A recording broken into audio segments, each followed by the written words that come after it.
So when I became inactive, right, back in 2014, I want to share an interesting story, right? So I was on Instagram. I met this. She was an unbaptized publisher at the time, right? And I just left the organization. I just became inactive, right? And I met this girl on Instagram. She was unbaptized publisher, right?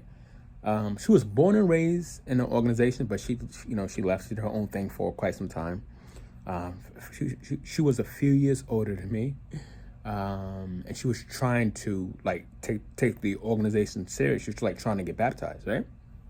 So it's awkward. I was literally just becoming inactive, and she was trying to come in, right? We was going two different directions, and somehow we became friends, right? Met on Instagram, started talking. She was in Australia. I was in New Zealand at the time on vacation, right? I was on vacation. I was also living there for quite some time. So we started talking, right? She got baptized at the 2014 International Convention, right? In Melbourne, Australia, right? Now, even though I was inactive, I felt bad for her because she was trying to come to the organization, but she didn't have a lot of friends. Now, let me tell you how awkward this is. I just became inactive, right? Like I said, just became inactive, but I knew a lot of people in Australia, witnesses, right? And a lot of witnesses in Australia. So I was like trying to tell her who to hang out with, trying to introduce her to new people in her country, because I lived in Australia for quite some time, right? And like I said, she got baptized at the 2014 International Convention. Even though I was inactive, me and her were becoming good friends, so I wanted to support her, right? So I went out there to Australia to see her, witness her get baptized and to support her, right? Completely awkward situation, because I wanted nothing to do with the organization, right? But like I said, me and her were becoming good friends. I wanted to support her. I wanted to be there for her, right? And at that time, I still thought it was the truth. I still believe it was the truth. I just didn't think it was for me, right? At that particular time, right? So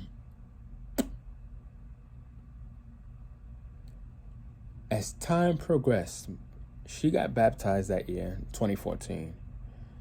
And as time progressed, I noticed the minute she got baptized, her entire, she just changed.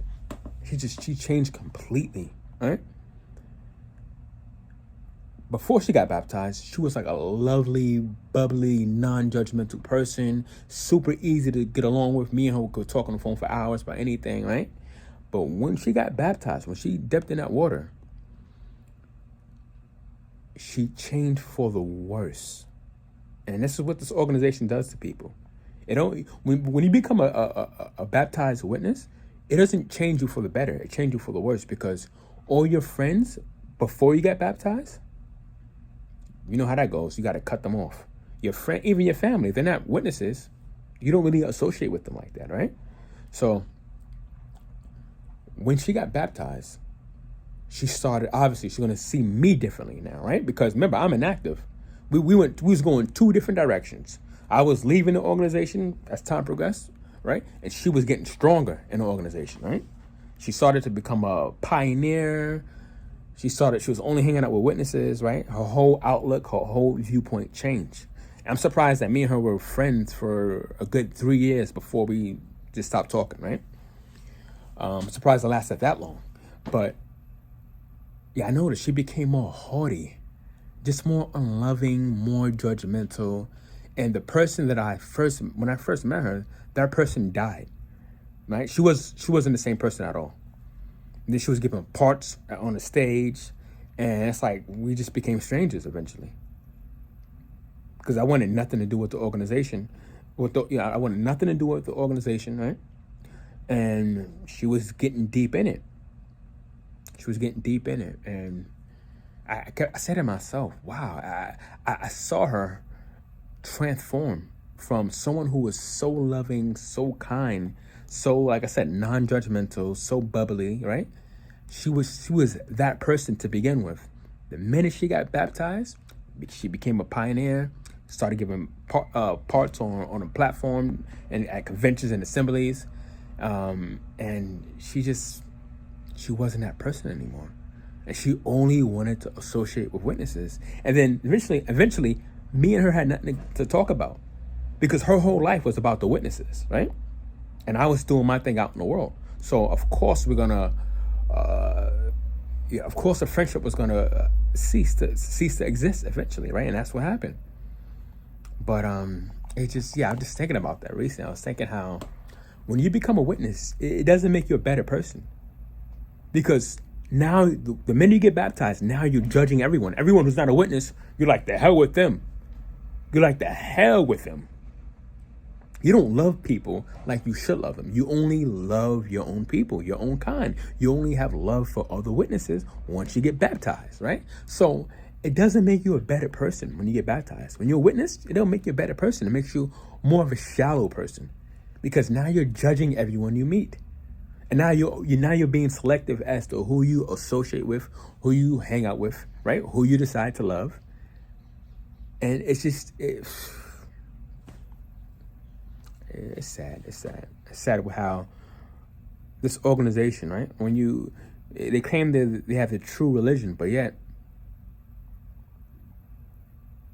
the love for anyone who's not a witness does not exist. And that is a clear indication that you should not be a witness. Because it doesn't make you a better person. It just makes you more judgmental and more shallow-minded when you become a witness. But that's just one of my experiences with one of my former JW friends. That's all I gotta say. All right, guys. Talk to you guys on the next video.